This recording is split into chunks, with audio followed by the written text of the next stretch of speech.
Kembali kami akan membawakan renungan Dhamma. Dan apakah faktor usaha untuk memperoleh kebajikan yang sempurna? Dalam hal ini, orang yang saleh akan menjalankan dan mempraktikkan sila. Keteguhan hati untuk melaksanakan sila ini dinamakan kebajikan yang sempurna.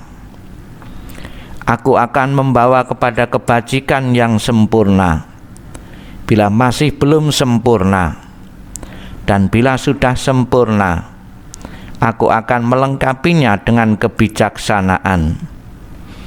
Ini dinamakan kebajikan yang sempurna. Keinginan, upaya, usaha, ikhtiar, ketekunan, kesadaran dan perhatian yang ditujukan untuk mencapai hal itu disebut sebagai faktor dalam mencapai kebajikan yang sempurna. Renungan berikutnya, seseorang yang kuat dalam keyakinan tetapi lemah dalam kebijaksanaan akan memiliki keyakinan yang fanatik dan tanpa dasar. Seseorang yang kuat dalam kebijaksanaan tetapi lemah dalam keyakinan akan mengetahui bahwa ia bersalah jika berbuat kejahatan, tetapi sulit untuk menyembuhkannya, bagaikan seseorang yang penyakitnya disebabkan oleh si obat sendiri. Bila keduanya seimbang, seseorang akan memiliki keyakinan hanya bila ada dasarnya.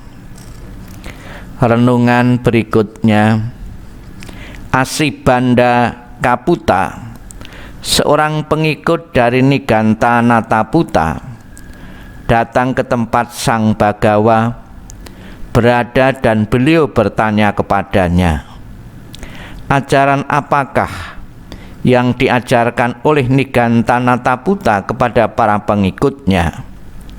Bante, Nataputa mengajarkan bahwa barang siapa yang membunuh, mencuri, melakukan perbuatan asusila, atau berbohong, orang itu akan masuk ke neraka. Sesuai dengan kebiasaan seseorang bertingkah laku, ia akan menuju ke tempat tujuannya.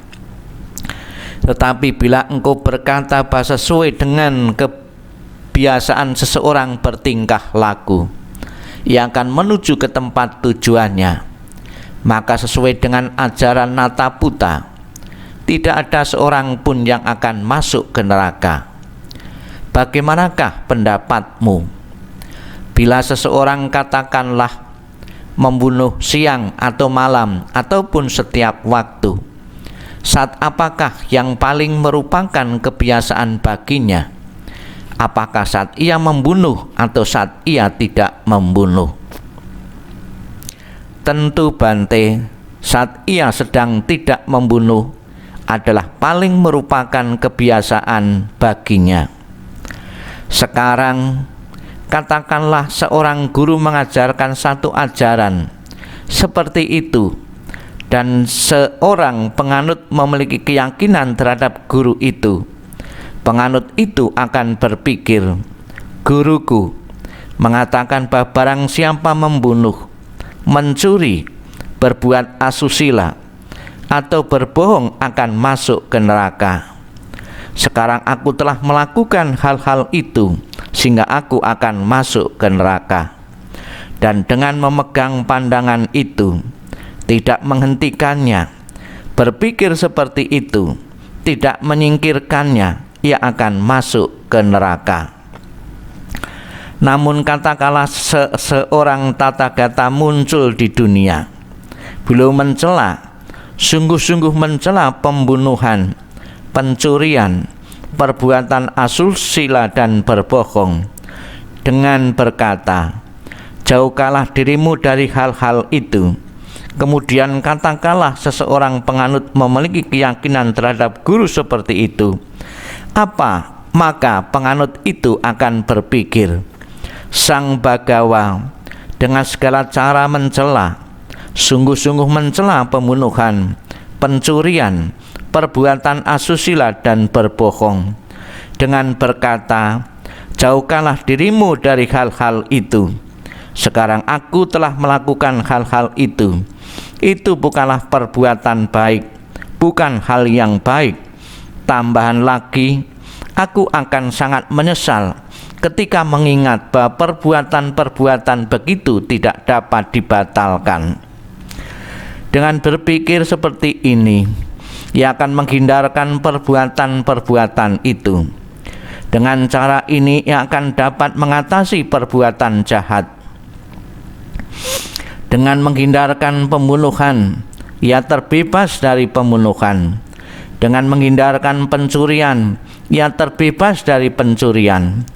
Dengan menghindarkan perbuatan asusila, ia terbebas dari perbuatan itu. Juga dengan menghindarkan berbohong, ia terbebas dari berbohong.